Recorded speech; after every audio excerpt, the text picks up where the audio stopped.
Doom. We'll go there first. We'll go there first. Doom, doom, doom, doom, doom, doom, doom, doom. Dun, dun, dun, dun, dun, dun, dun, dun.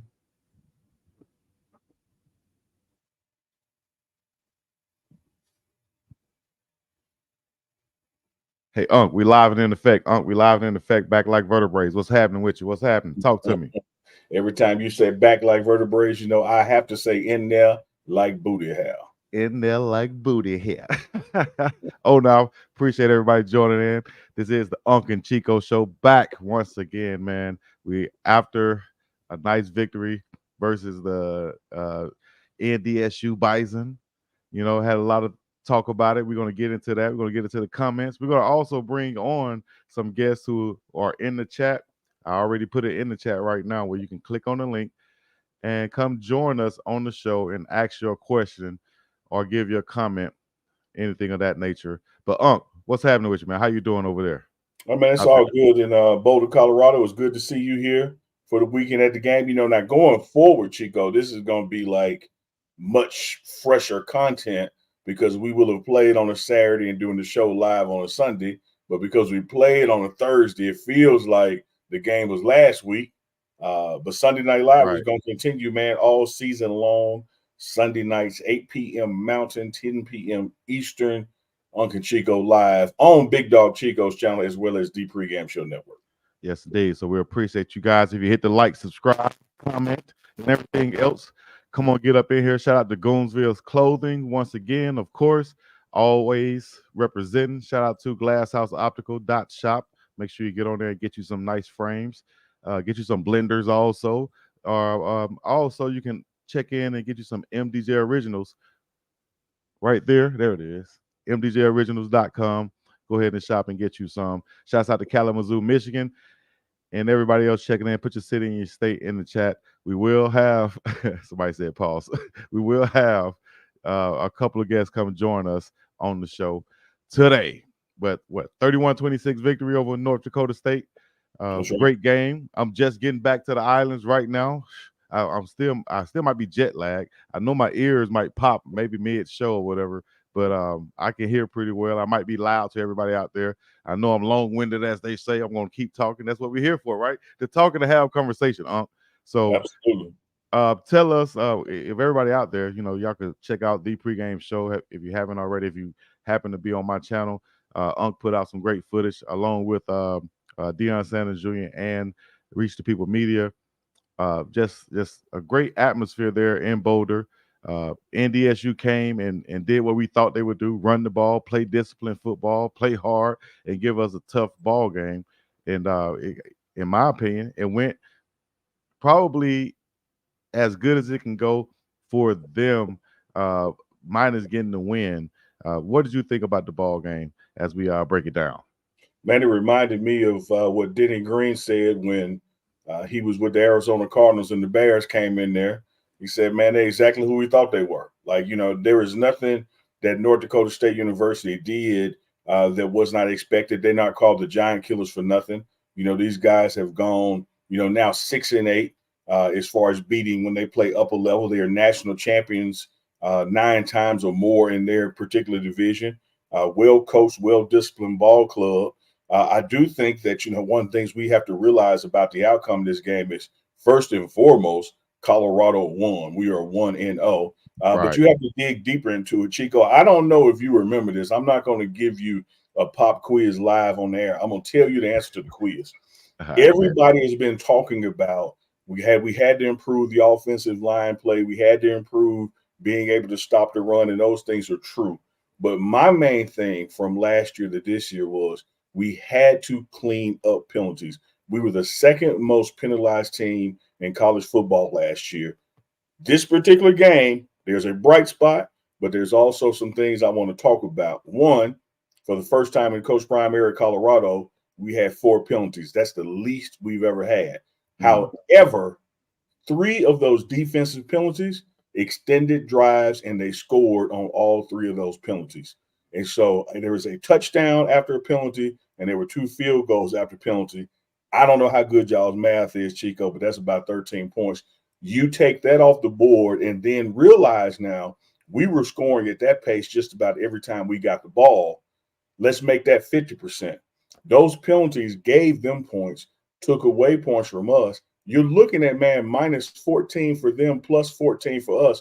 Totally different ball game if we play what Coach Prime calls disciplined football. The penalty called on Shiloh, they were off the field. The offsides, they were off the field.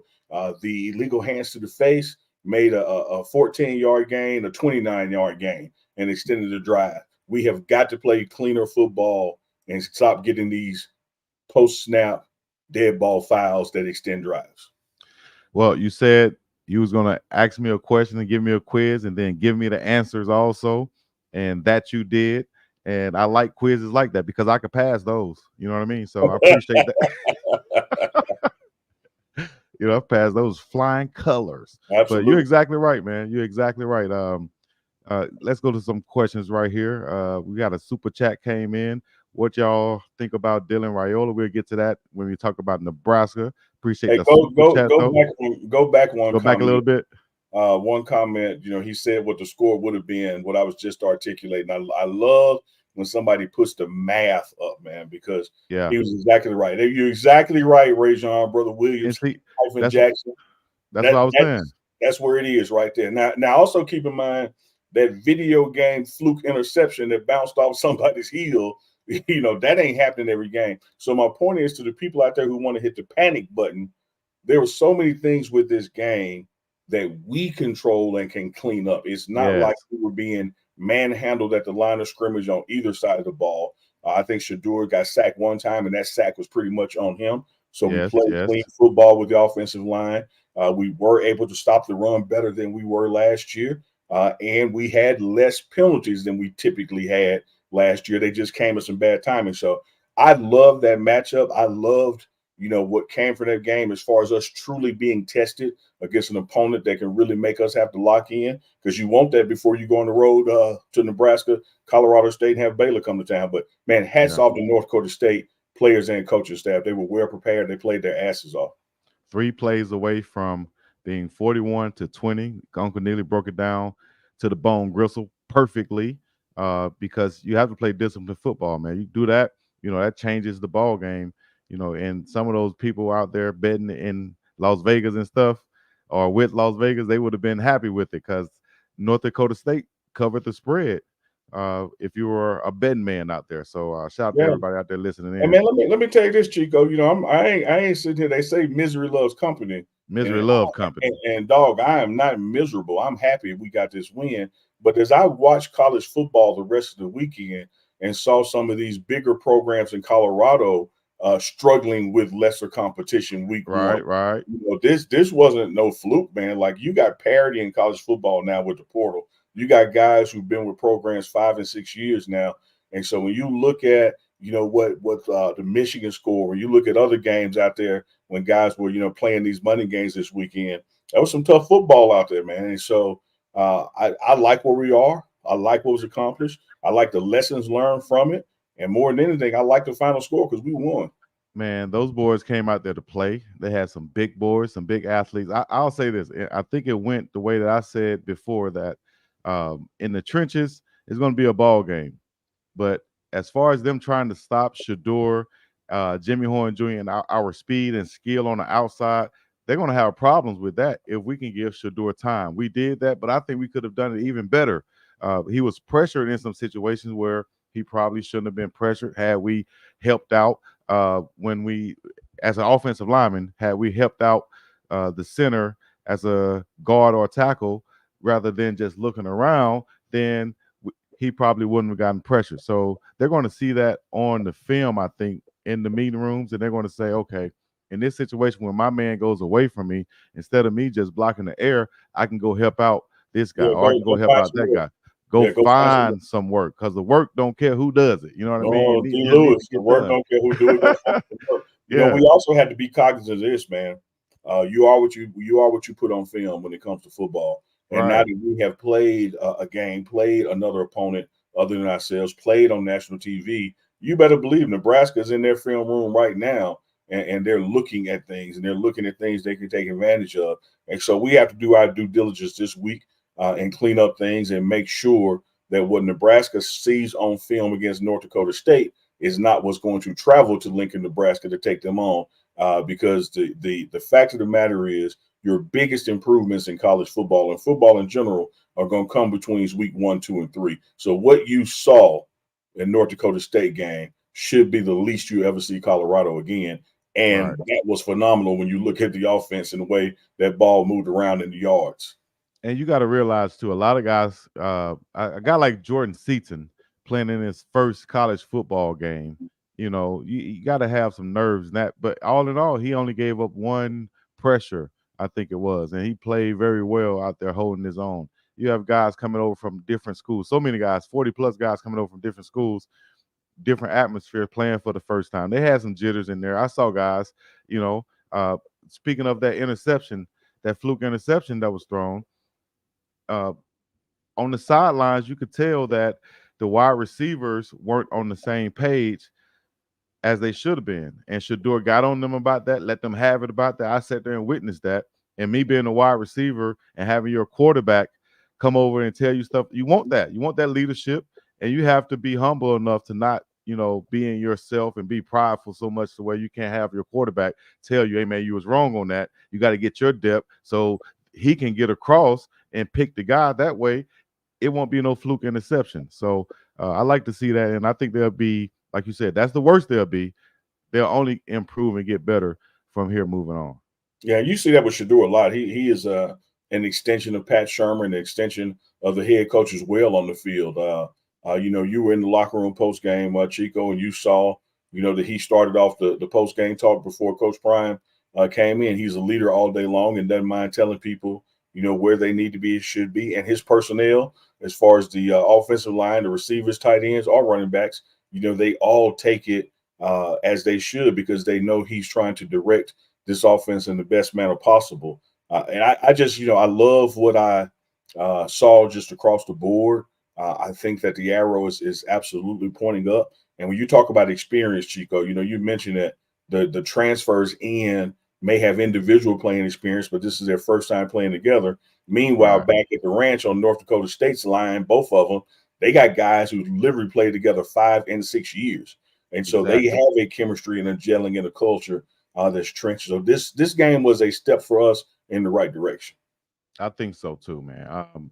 I did like the defensive line, especially in some spurts. Or I think Coach Lou and Coach Stapp are still learning the combinations, who's going to work well together. We talked about that previously also.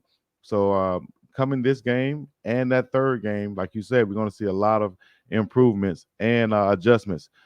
As far as the offense go, though, once again, I think the MVP, everybody talk about Shador Sanders, 445 yards, 4 touchdowns. A lot of people say Jimmy Horn Jr.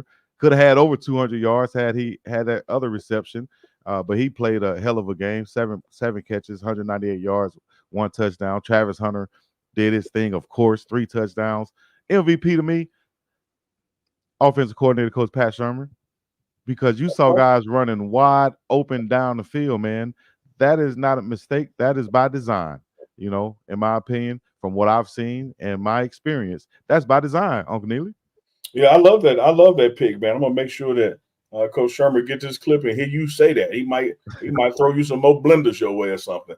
But there's another thing I want to point out. When people are talking being critical of the defense or the defensive play, whichever way you want to categorize it, I don't know what happened, Chico. Nobody want to talk about the second half though. Like 6 points given up.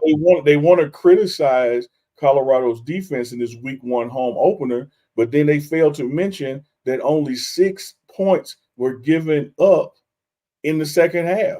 When you talk about being able to make an adjustment, when you talk about being able to shut somebody down and get in that coaches meeting in between half, oh man, I love what Rob Livingston and his staff were able to do coming together in that second half. And when I talked to Coach Prime at halftime, he called it. He hadn't even talked to them yet. When I asked Right. him about the defense, he was like, "Oh, I'm not worried about that. We warming up. Like they're gonna make this adjustment. Just watch what happens in the second half." And sure enough, that's what happened. And I appreciate the opportunity to be the camera guy on those Oh, my man, interviews. shout out to Big Dog Hey, Chico. He stepped in the gap. It was like Franco Harris in the immaculate reception back in the day. He scooped that thing and took it to the house. And was looking at himself in the jumbotron like they not finna get it. So when you on the pregame show network and you see my post game halftime interview, that was Big Dog Chico on the lens, baby. Hey, I had to get in my back pedal mode. Oh I said, yeah, man, yeah. I said, oh, Hey, Chico, I drew it up for you. I told you now, right before we walked, I said, hey man, if he started walking, you had to walk backwards now. Hey, all I said was, don't fall, dog. Don't fall, dog. Hey man, I'm gonna send you a clip after the show. Last year, Darius was filming for me, and in his back pedal, his shoe came off. Oh, But Coach Prime stopped walking, right? And when I'm asking Prime a question, his first answer was, hey, well, that's a good question. But Darius ain't got up with one shoe. And then he went to answer the question. Darius like, dang. Probably felt like Sean Keeler. Sean Keeler said, don't become the story. And then he became the story. So anyway, how did I insert that in there? Put that on me. My bad. Raise my hand. Hey, we got a caller joining in. And like I said, I put it in chat already. I'll scroll back up. If you're in the chat right now listening in, you can come and ask a question. We'll give you guys about 30 seconds to a minute to ask your question to myself or Uncle Neely. Who we got on? We got Warren G on right now. We're going to bring Warren G on. This is how it's going to work, guys. The regulator. Right. Warren G and the regulator. The regulator. Sniffing Griffin. What's it? Mount up. All right, here we go. Got the regulator on. What's up, Warren G? How you doing? Yes, sir. Am I crispy? Crispy clear. Like chicken, baby. Yes, sir. Yes, sir. Man, Uncle Lee, it's a pleasure finally meeting you, man. I've been following you since Jackson State, so don't get it twisted. I've been following your game for a long time. I love everything that you're doing. Chico, I already knew you was the one falling behind Uncle Neely, because I heard Uncle Neely slip out your name a little bit when I was watching the pregame. So I said, okay. I see you, girl. I see you. You get your thizzle on. I got you.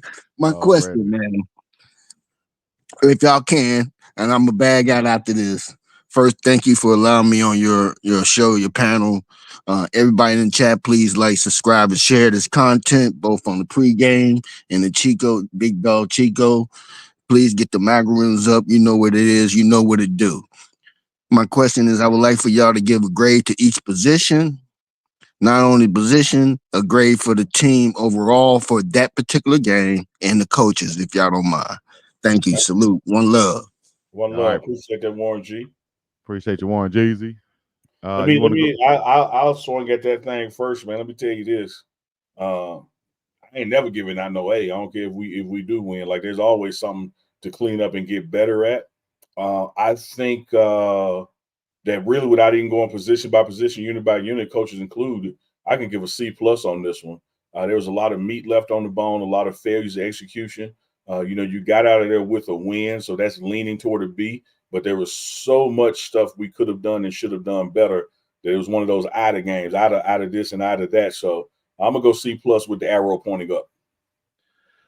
I'm gonna be a little bit more critical from a coaches and the player point of view, and I'm gonna say this because after the game we had shouts out to Big X, the plug, who performed this track after the game.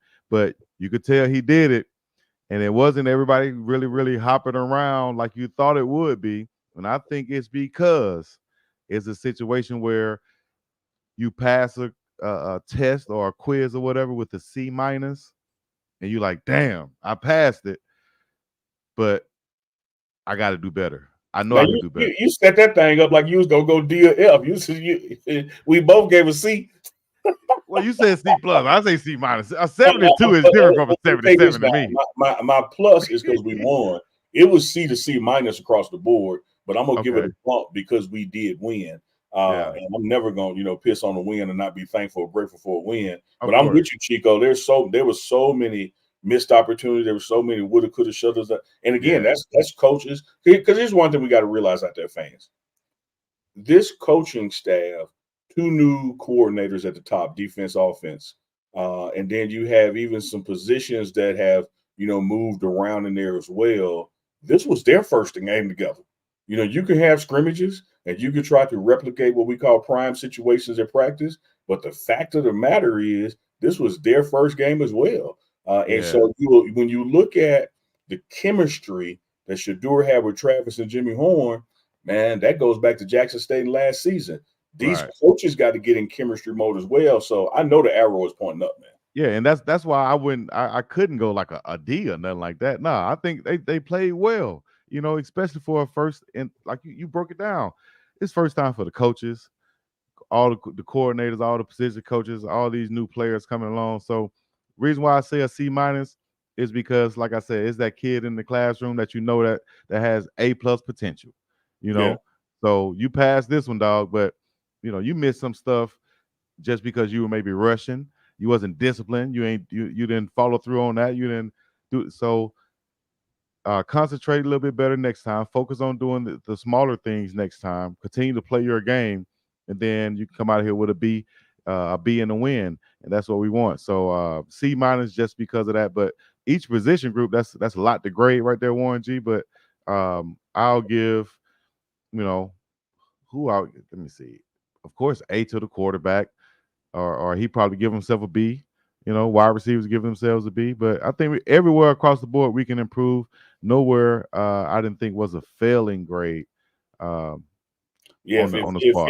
if anybody got an A, it would be Mata and Mate, the kicking game. Mate Shouts was out to Mata doing and his Mate. thing with the punting, and then Mata, everybody said, well, neither was just a 27-yarder, but I think you have to look at the game flow and dynamic of that 27-yarder. If Mata doesn't make that 3 points right there, man, the math goes way against us because we allowed when Trevor Woods gave up the big play and they got in field goal position, we allowed them to score first. And so they got 3 and we got 0. And from that point on, as we're trading punches, they're keeping that kind of mathematical whiz toward them. So when Mata made that, we got points out of a drive that weren't necessarily a touchdown. And that was a huge kick. Like there was fourth quarter pressure on that kick, even though it was just 27 yards, because you needed that math. Exactly. A few things stood out. Let's go. I'm gonna go to the end of the game right quick. Do And that. I'll say this, and this is something that I'm sure the coach is going to be on if they haven't already been on, is the last game, 3 seconds on the clock, and they drop back to go do the Hail Mary. We're in a Hail Mary situation, right? We have the ball in the air, and defensive backs, we got to be smarter in these situations. I've been on the losing end of that exact situation where SMU in Birmingham, Alabama, they drop back, throw that thing to the end zone, and instead of us trying to bat the ball down, we're trying to get an interception. And that led to a touchdown, and we losing the game. We have to know, guys, defensive backs. Y'all let me know in the chat if we got any defensive guys in the chat right now. We are taught to knock that ball down. And if it was missed or we didn't go over it or we wasn't disciplined enough to do it, I guarantee you that won't happen again. We're going to see guys back there. Absolutely won't. That coaching point has been stressed. And then, you have to really just dig in on and be honest about it. It's selfish play. You're trying to get an individual interception instead of trying to get out there with a team win. And so you have to, in that situation, knock the ball down because you can't allow them to get a fluke catch or everybody fall to the ground and they're able to fall into the end zone and score. And then the whole game is changed. So the rule of thumb, man, football 101 all the way up to 500 level football, you got to knock the ball down. Exactly. All right. And then we're going to go to a guy who stepped up and played well after starter Cameron Silman Craig suffered an injury in the first half, and like the first 3 plays, I think it was. And I'm going to I'll go into that in a second. But Savion Riley came over from Vanderbilt by way of Miami. He stepped in and played well. I could tell he was a little bit nervous at first, probably, but started playing faster as the game went on. We could talk about his improvement and what he brings to the squad as a third safety back there who can really play.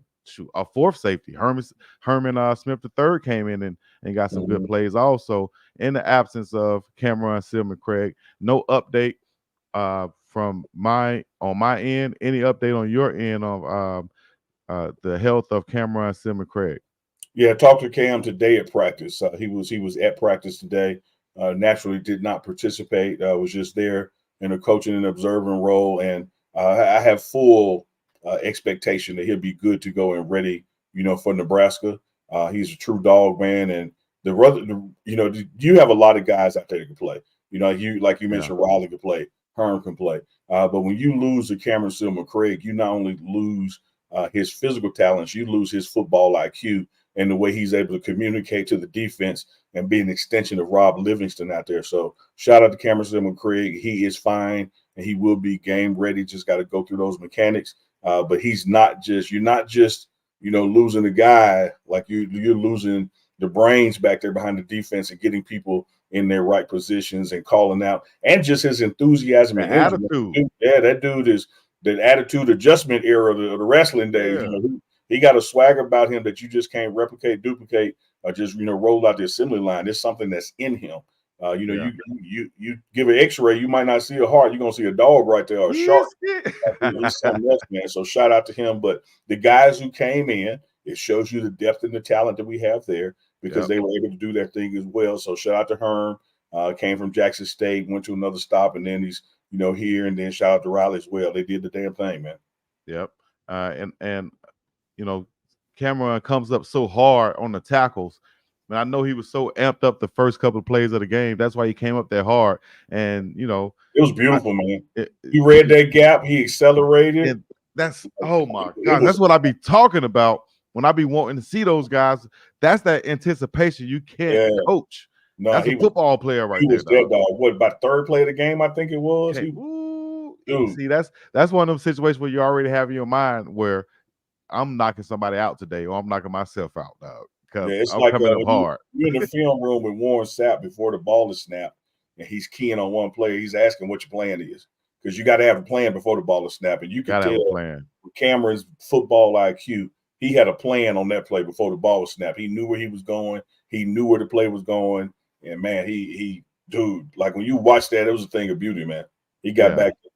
Shouts out to him. I saw his parent. I passed by his parents a little bit briefly after the game, so I kind of felt like it wasn't anything too serious. They were in good spirits, and they said everything. Yeah, you remember he came back in one more play during the game, and then went out for good. And he was on the sideline the entire game, just in his jersey, and still being the extension of the coach on the sideline. Helping out with the play calls, helping out with communication, and so he never lost like his presence or whereabouts. He was in the game and participating from the bench. It's not like he had to stay in the locker room or leave the campus or something. So he'll be good to go. Right. All right, guys. Y'all can also join in the conversation. I just put it in the chat once again. If you want to click on it and become a part of the conversation, we have somebody in the back room right now. We'll make sure we get to. Travis Hunter and Shedeur Sanders improved their Heisman cases once again. Both Shedeur Sanders and Travis Hunter.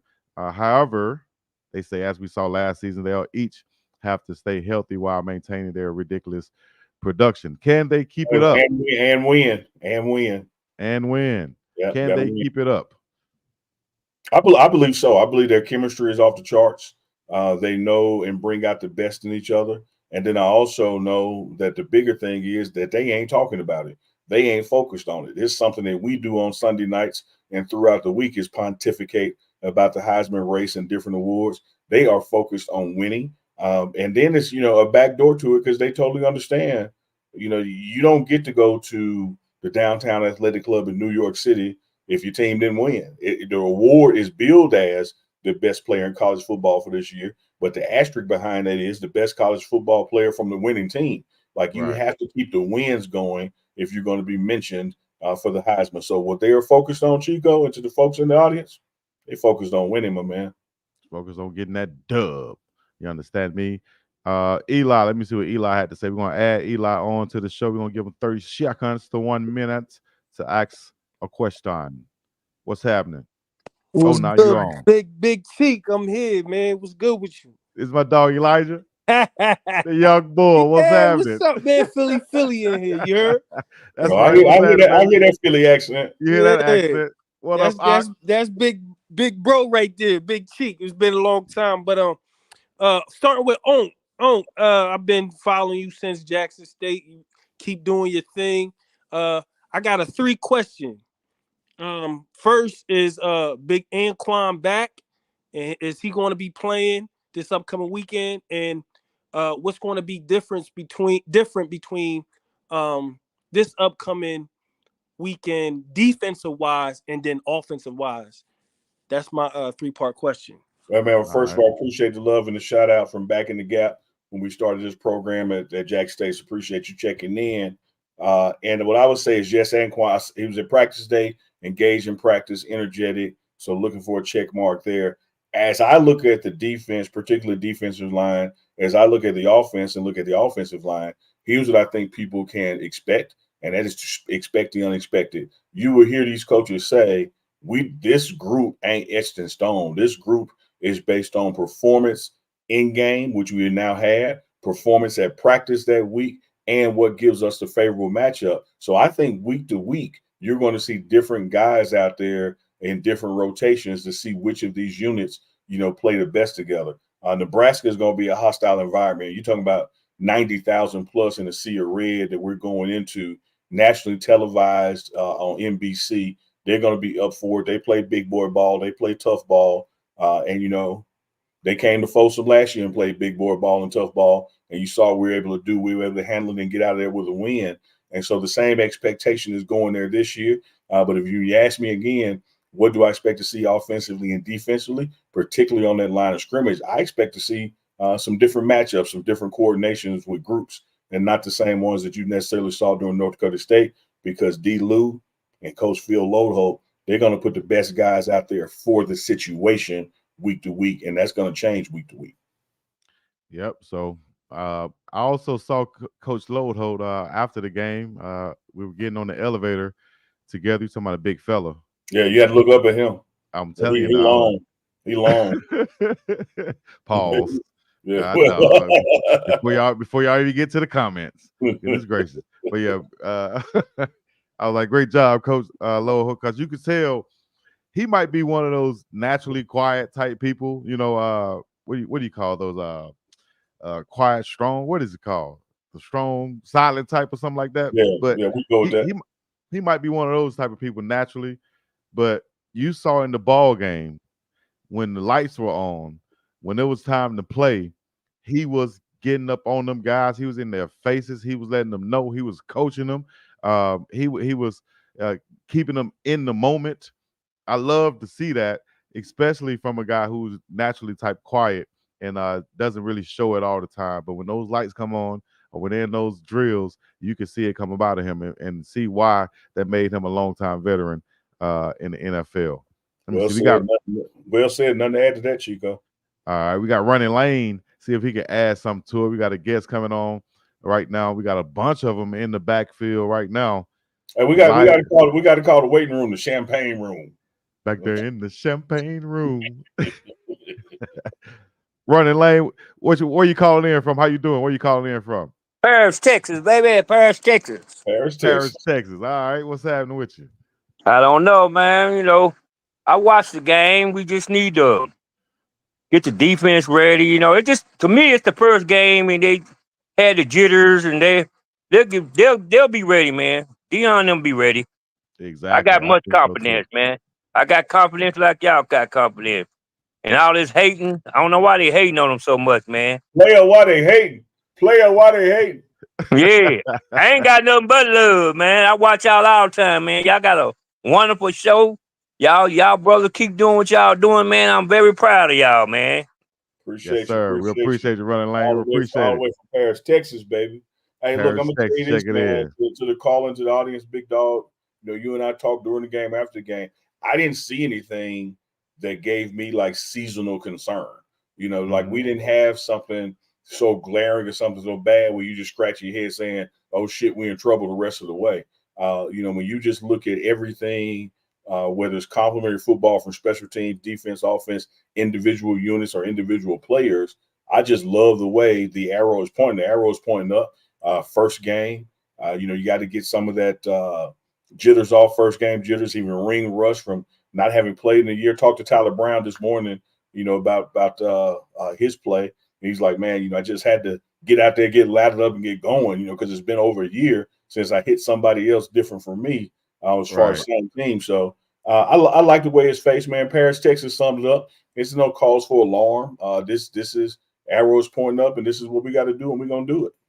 That's right. Appreciate your running lane.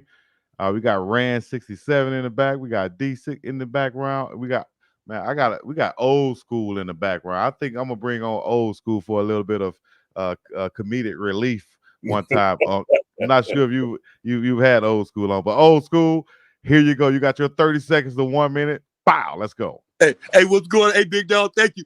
Look here, I'm gonna tell you something. You keep it better company nowadays. You know, I was praying for you, don't you?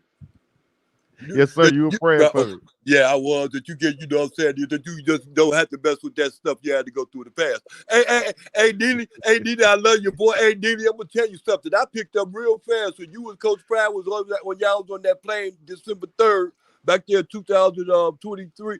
Yeah, 22. And y'all was on that plane. You said, look here, Coach Pride way ahead of y'all. Y'all gonna have to catch up. Neely, I'm gonna tell you something. When y'all was on that plane and y'all was going out there and explain things to the young boys out there in Boulder, Colorado, when you was talking there, I was way ahead of y'all. I knew what y'all was going out there to go do. Neely, I've been watching, look at Neely, honestly, I've been watching Colorado since the 80s. And I see how that coach went out there to LA and got the boys out there. I don't know who told him to go do it, but he did it and changed the whole world for him. Boulder's a wonderful place for a new opportunity, boy. And like I said before, there ain't nothing but air and opportunity out there. A whole lot of fresh air and a whole lot of fresh opportunity, Neely. Y'all handled it real good, boy. I'm telling you, keep up the good work. Hey, Neely, hey, I got a lot of friends out here. Hey, Neely, I see LeVar. I see my boy LeVar Ball. He came down there hollered at you. I see you did the special on him. Yes, sir. Yes, sir. Thank you, old school. I think your 1 minute went up, but we appreciate you. Hey, I love that energy, baby. I love that energy. Yes, indeed, man. We gotta have it. And but at the end of the day, man, you're exactly right, old school. So Coach Prime bringing a whole different dynamic to Boulder, Colorado. I was able to with my experience being there this weekend, I was able to go out into Denver and to I had a great chaperone and taking me out to an OG spot out in Denver, Colorado. Shouts out to Pete's Kitchen, and had me some nice cheese steak and some Greek food, huh? Got some Greek food up in me, you know what I mean? And awesome. I had people calling me from my hometown who are native of Colorado, like, dang, big dog, you went to an OG spot in Denver, Colorado. So I appreciate the love. My guy Petro's out there. But I would say this. I saw so many people, and I'm posting this video coming up. Y'all watch this on my channel. I'm posting this video in the next couple of days. I saw so many people out there, man, that are just random Coach Prime, Deion Sanders fans that you probably wouldn't even think will have any communication or any connection, should I say, to football. So yeah, shout out to Pete's Kitchen and everybody who was in there who showed love. Let me see. We got so many comments coming in. I said Pete's Kitchen. Everybody talking now. 9-4's finest. Appreciate the super chat. He said our DBs will show out next Saturday. Raiola is feeling himself, and I believe Hodge and McKinney can have themselves a game because he's not throwing to 12 side. So that's Travis Hunter side, T12 side. Great effort overall, which is good. That's a great take, man. That's a great take. Appreciate the $9.99 with it. That's an absolute take. You know, one thing that Travis does represent it, much like his head coach represented Florida State's time. In the NFL, he's going to eliminate at least half the field. I mean, at least a quarter of it, not half of it. And so that does give people another opportunity over there. So Hodge is a hell of a baller and ball hawk, man, and McKinney as well, and Riley. So I think you're spot on. You're going to have some names pop up in Nebraska that we'll be talking about next Sunday night because they're going to get them one. Yeah, I will say this. DJ McKinney played a great game as far as being physical and tackling. I liked his physicalness and jumping in there and saving a couple touchdowns. Come on, Viral Authority. I hate your game, man. Sorry to cut you off, man. Come on, Viral Authority. Like, old school people out. Damn. I just Chico, you can't just throw it anything up there. Yeah, I just be clicking on it. I told y'all I will feature I will feature your comments, dog. Because they're coming so fast. I just click on them. It could be Chico teeth falling out. I ain't even Hey, go one back about Dallin Hayden. I agree with that comment. I saw where it said it needs more touches. When you look at this running back room and you look at the opportunities that came that night, did not get the yardage on the ground that we may have hoped for or planned for. But I tell you what, man, when I saw Dallin Hayden run that rock and drop them pads and get low and initiate that contact, he shows you that he's a back, man. And I think, you're going to look and see these future games. Michael Welch gets the same opportunities to show what he's about as well. You're gonna, as these days go on, game days go on, you're gonna see that we got some talent in that running back room. Man, you got some. I saw Michael Welch and Isaiah Augusto on the bench, and you could tell they were just itching for their chance to get in. And we have running backs like that and that much depth to where guys like that aren't even getting a chance to get a touch dog, right now. The day of practice, Michael broke one so pretty the day of practice after lowering the pads on somebody and went about 30 yards after it. And I mean, he scored on it. The DBs couldn't even catch him from behind. So impressive freshman, man. And he's certainly going to get an opportunity as time goes on. Coach Prime mentioned in the post-game talk that was looking forward to him getting the opportunity in this one. But when that final fluke score happened, if I call it on the end, that we gave up that crazy score, it shifted the math where we have to still appreciate, man, this is college football. Micah is a freshman. And you have to understand that you want to go with more experienced gameplay in those kind of situations. But believe me, his opportunity is coming. Yeah.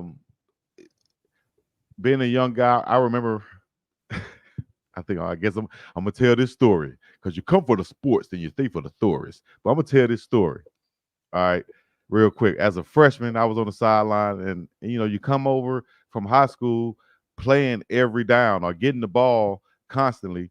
And I was on the sideline, even knowing that I'm playing offense, but I'm like, dang, man, our defense getting killed. I could go help somehow. Yeah. Our offense is not moving. I can go help somehow. So I did something crazy. I grabbed the coach's. I don't condone this. I don't tell nobody else do this. Now don't do this. I grabbed my coach's microphone. I said, "Put me in the damn game." Yeah. Man, Coach Titus. Tell us the rest of the story. Yeah. Tell us the rest of the story. Hey, Coach Titus put me in the game.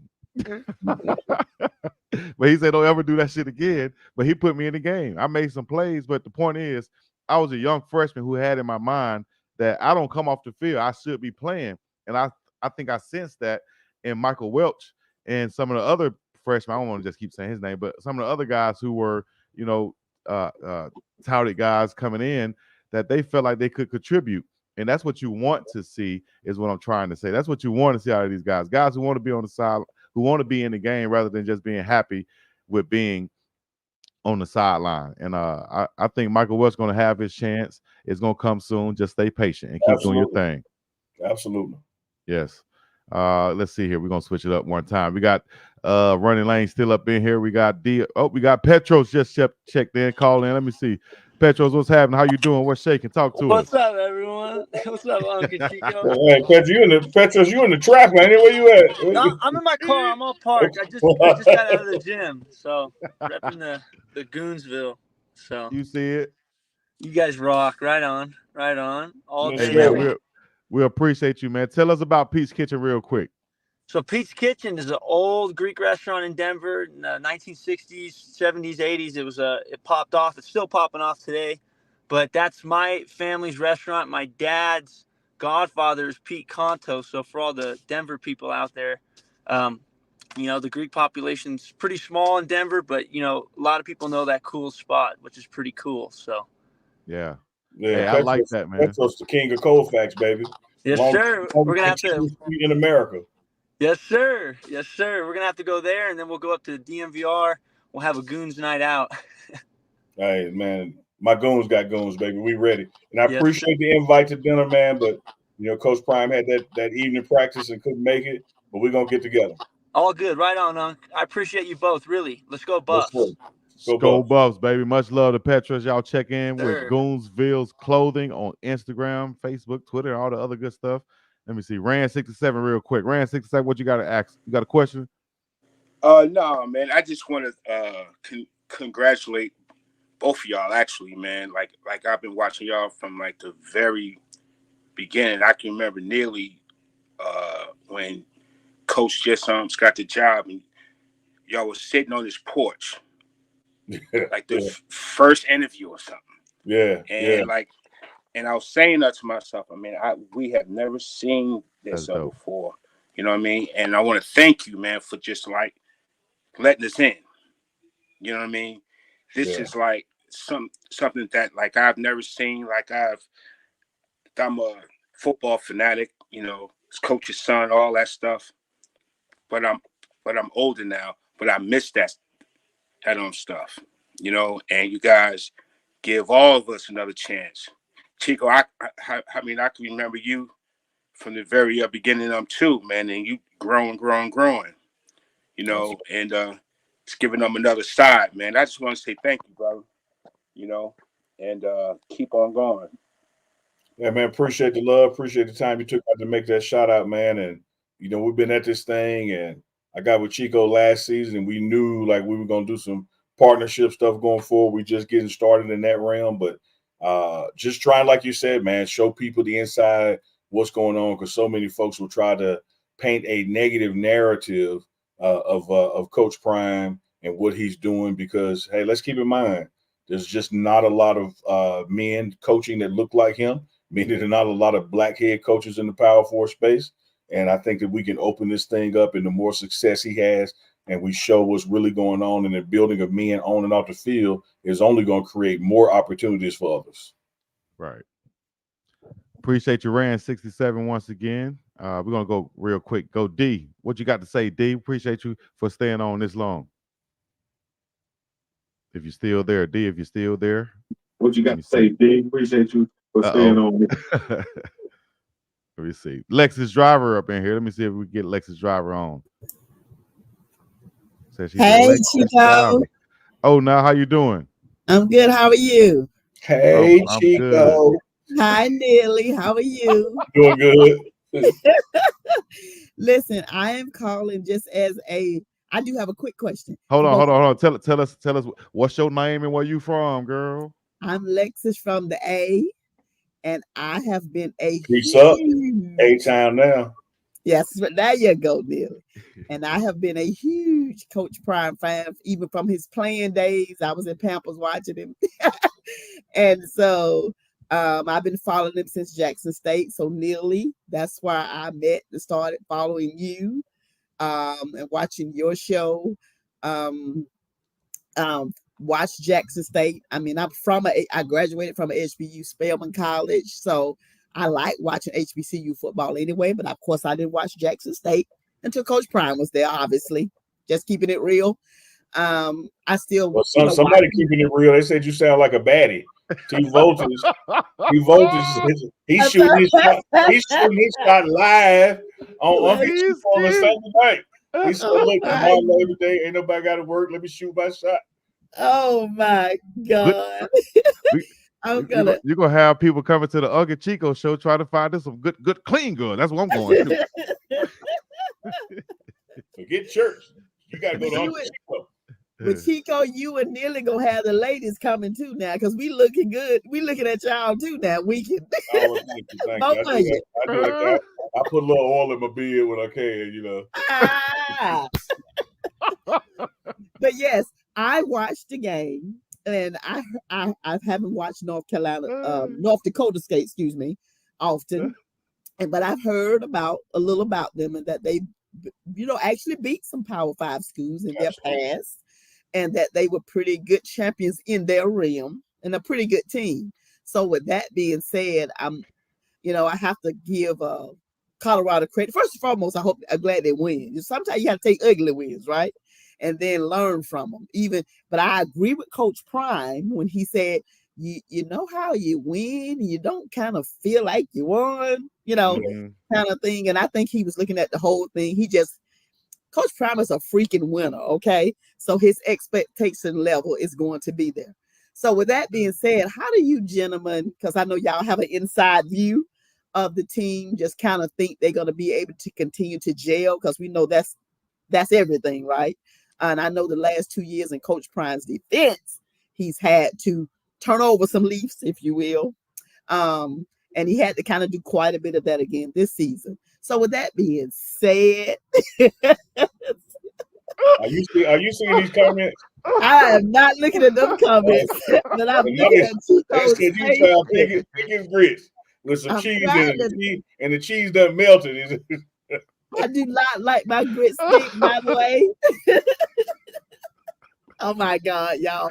So seriously, I just want to know, how do y'all look at the future based on the schedule of Colorado, and how do you all think they're gonna do? And I'm cheering for them no matter what. I'm hanging in there. I'm hanging there with them. I'm hanging with Coach Prime and Colorado as a result to the end. I'm gonna go now, guys, and let you guys Thank you answer. so much. Thank All you right. so much. Talk to you next Sunday.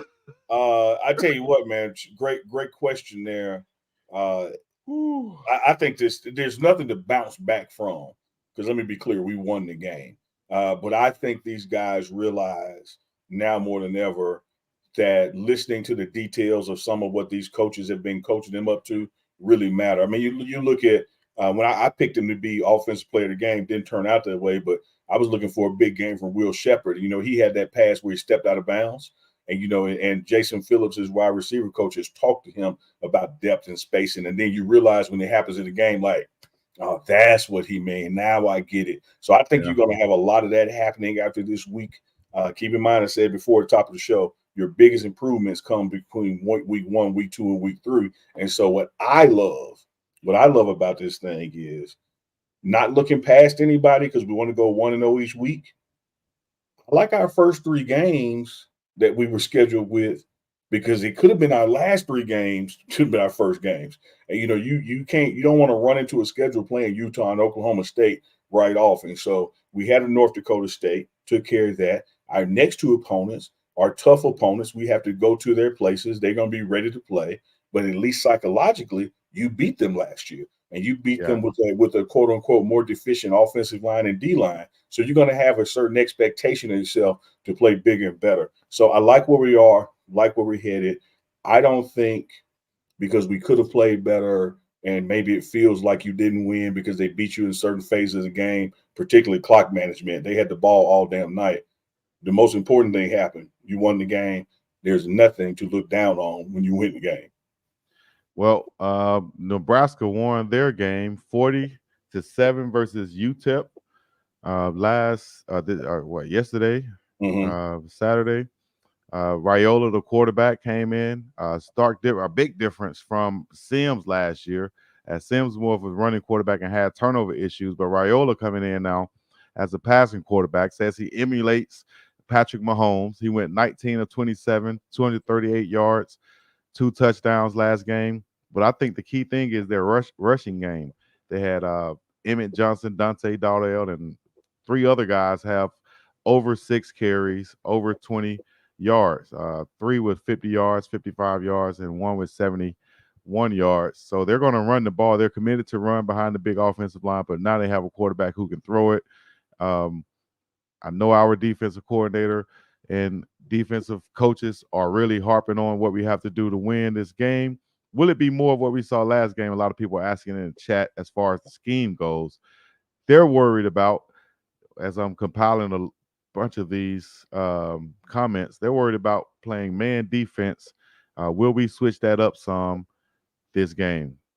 I think that's an over concern, because, again, when we started off at the top of the show, everybody wants to talk about this woulda, coulda, shoulda, but they don't want to talk about what actually happened in the second half. 6 points.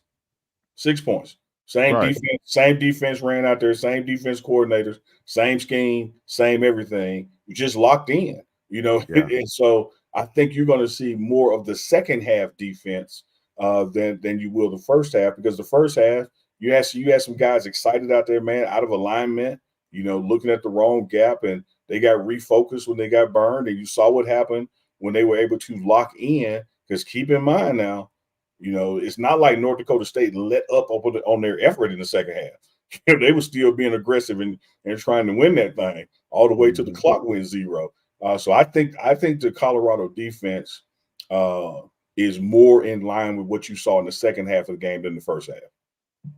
I think so also. Just being more aggressive, doing the things that you're supposed to do, being in the right gaps and position and assignments and things of that nature on the defensive side of the football, and also seeing what the offense has been doing for a whole first half and understand, okay, this is what they're trying to do. They're trying to misdirection us, and then they're trying to gash us here. And hey, man, stay disciplined, do your job, and we'll be fine. And I tell you, Chico, you know, having played, man, sometimes discipline is boring. And you got to be prepared to be bored. I was watching the game yesterday. Forget which game it was, but there was a situation where the linebacker had the B gap assignment, and he was standing there bouncing to play his snap. He's standing there watching his gap, and in 1 second he left because he chased the eye candy. Quarterback kept the ball and ran right to that gap and went like 30 yards downfield. Had he just been bored for one more second, what was a 32-yard game would have barely been a 2-yard game. And so I think you're going to see a focus on with going into Nebraska where you got a running back by committee, you got a quarterback with an arm, that you got to make sure you're eye disciplined and that you're looking at the right thing and that you're staying to the keys of the game and not chasing some opportunity, because they're going to give you some eye candy. They're going to give you some stuff to look at to try to get you out of your alignment and your assignment. And so discipline is going to be the key next week. Yeah, and get you out of your alignment and assignment to try to make it a little bit simpler for their quarterback. But what I think Raiola does, he is a good quarterback. As we're getting ready to get out of here, guys. So if you got any other questions, go ahead and put them in right now for the next minute or two. But I think Raiola, and I'm saying this now, I think he's going to put up some balls that's going to be some interceptions, going to be some pick-worthy balls, and he's going to give the defense some chances to make turnovers. And if we can capitalize on those things, McKinney can get a pick or Hodge can get a pick, and we can get the momentum going our way in Lincoln, Nebraska, then it's going to be a long day for him because, once again, much like I think North Dakota State or anybody we play for that matter, with the exception of a few teams, I think we're more talented on the outside, just as we were last year, but even more this year. We're more talented on the outside to where if we give Shedeur a chance, then he's going to pick them apart. And Nebraska doesn't have the talent, I don't think, the talent on the back end to stay with those wide receivers down the field. And that's going to be the case mostly this season. Well said. Nothing to add to that. Well said. All right, then. Tyler Brown did do well. I felt like at the right tackle position. Khalil Benson, Hank Zelinskis, Justin Mayers, and big Jordan Seaton did a pretty good job keeping Shedeur clean. Like you say, he had one sack that probably Shedeur would say would be on him. But the offensive line say, man, we should have made it clear. You know, it shouldn't be on you like that. And you love hearing that. Like you love hearing that. Yeah, exactly. So I think we're going to be fine. One thing you did say was there was no glaring things that we look at after seeing this game and say, oh, man, it's going to be a long season for us if we don't fix this. It was none of those things this game. And this time last year you had that.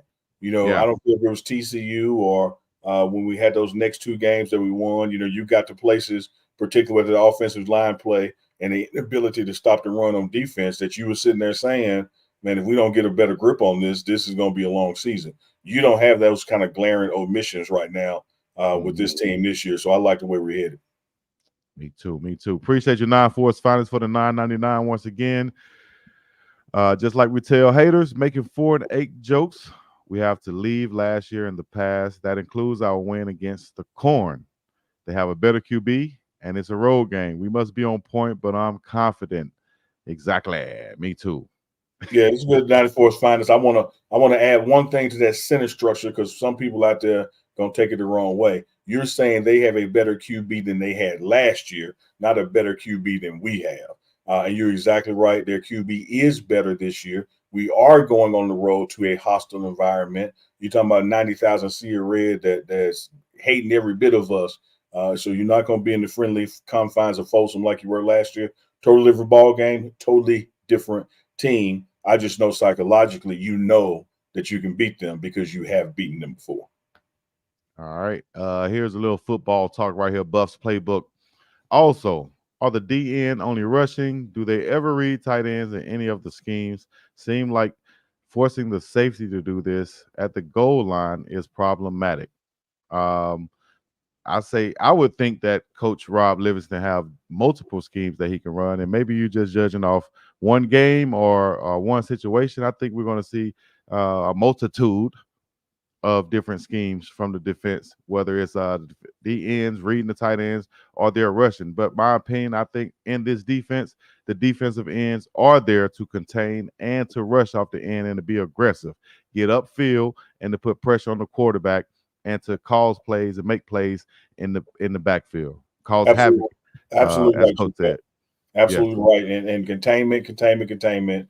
Extend that line of scrimmage like all the way to the sideline, making sure nobody gets past you in upfield before you do something and go for it. But I'm with you, man. There's multiple schemes here. You're gonna see different personnel groups. We just got to remember, man.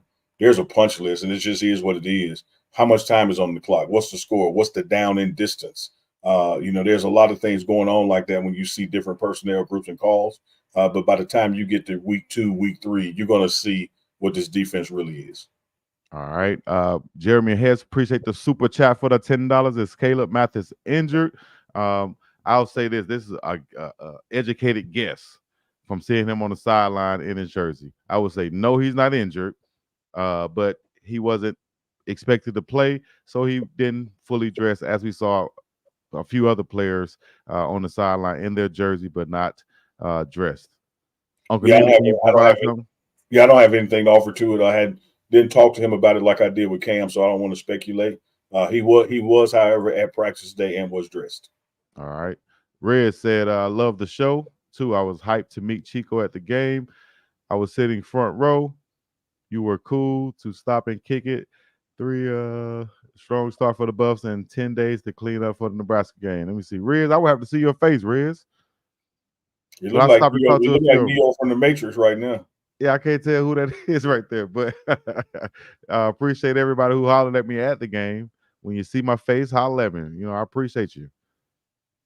It was a fun time at the game. I appreciate you too, Uncle Neely, everything you did and you provided. And as we continue to move on. First of many, we got a long season, and we're going to still do these lives on Sunday night with Unk and Chico. You better believe it.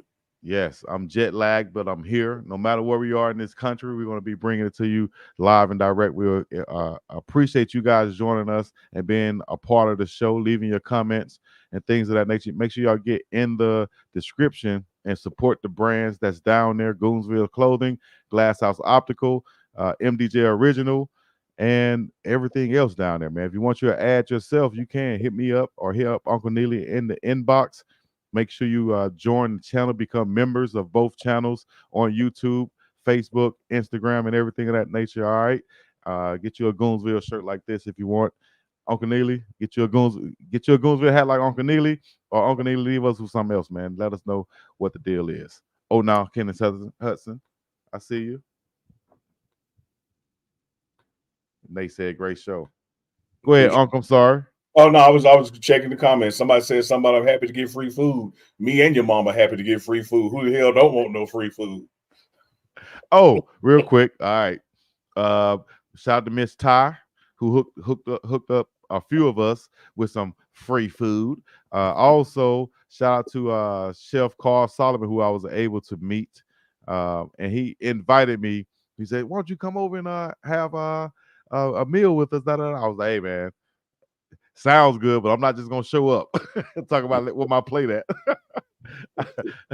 I'll come when everybody else, when I get a formal invite or something. But I appreciate you, Chef, for looking out, and everybody else, man. I appreciate y'all for checking in. I know I'm long-winded to end this thing, but Uncle Neely, you take us out, and I'll end it on something else. Man, it's been another great episode, Sunday Night Live with Unk and Chico, where we always invite y'all to join the conversation, whether that is in the chat or pulling up people live and direct. Hey, I think we on to something now. Now we got Love is Blind, Unk and Chico Sunday nights, because y'all talking about thickest grits and all that shit. So, hey, we're going to take it out of here, Big Dog Chico. Back to you one time, because I had to make it rhyme. That's what we do in the South. You already know what it is, baby. Running Lane, I appreciate you too. D and everybody else checking in. You already know what it is, man. The biggest dog, Chico City, and the place to be. Uncle Neely, we're going to be up and about this thing. Hit the like, subscribe, comment, all the other good stuff. Peace in the Middle East. Yeah.